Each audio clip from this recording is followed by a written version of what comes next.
मतदान का दिन है आज लोकतंत्र का त्योहार जिसे कहा जाता है वो आज से शुरू हो रहा है क्योंकि छत्तीसगढ़ में पहले चरण का मतदान शुरू हो चुका है और इसी के साथ मिजोरम की 40 सीटों पर भी मतदान है। आपको कुछ तस्वीरें दिखा रहे हैं। देखिए, राजनांदगांव की 6 सीटें जहां पर वोट डाले जाएंगे, कांकेर की 3 सीटों पर भी आज मतदान होना है, कोंडागांव की 2 सीटों पर, सुकमा की 1 सीट है, बीजापुर की 1 सीट, दंतेवाड़ा की भी 1 सीट, बस्तर की 3 सीटें और नारायणपुर की 1 सीट और साथ ही कबीरधाम में 2 सीटें हैं जहां मतदान आज होना है। तो कहां पर वोटिंग होनी है ये इन तस्वीरों के जरिए हम आपको दिखा रहे हैं। 9 जिले हैं और इन 9 जिलों की 20 सीटों पर छत्तीसगढ़ में पहले चरण के तहत आज चुनाव होना है। नक्सल प्रभावित इलाकों में वोटिंग शुरू हो चुकी है।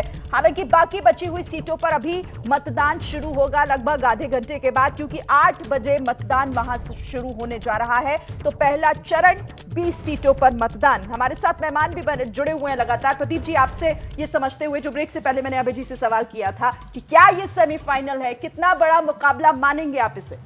नहीं, मैं अभय जी की बात से सहमत हूँ कि कोई विधानसभा चुनाव लोकसभा चुनाव के लिए सेमीफाइनल नहीं हो सकता, क्योंकि मुद्दे अलग अलग होते हैं, नेतृत्व अलग अलग होता है। तो इसलिए जो है लोगों की सोच अलग होती है। राष्ट्रीय चुनाव के लिए अलग तरह से सोचते हैं और राज्य के चुनाव के लिए अलग तरह से।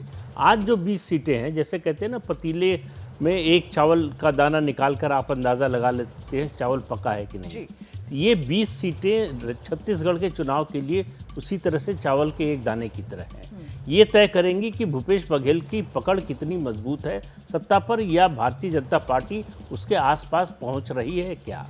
क्योंकि पिछले चुनाव में अगर आपको याद होगा ही कि 20 में से 17 सीटें कांग्रेस जीती थी, बाद में बाई इलेक्शन में 2 जीत गई, तो 19 सीटें इस समय कांग्रेस के पास हैं। तो कांग्रेस के लिए जो है इनको बरकरार रखना बड़ा चुनौतीपूर्ण है और भारतीय जनता पार्टी के लिए अवसर ज़्यादा है।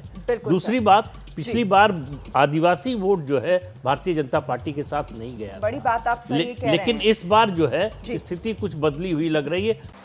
जब सियासत के शोर में खबर खोने लगे, जब सूचनाएं कम हंगामा ज्यादा होने लगे, तब जरूरी है संविधान के पन्ने पलटना, खबर की तह हटाकर आगे निकलना। मगर ये करेगा कौन? इसलिए अब टूटेगा मौन, जिसे मालूम है सियासत की बिसार, जिसने देखी है सत्ता की शह और मार।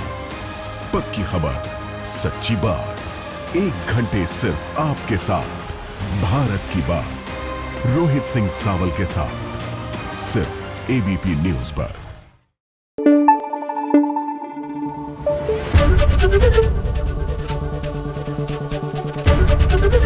एबीपी न्यूज आपको रखे आगे।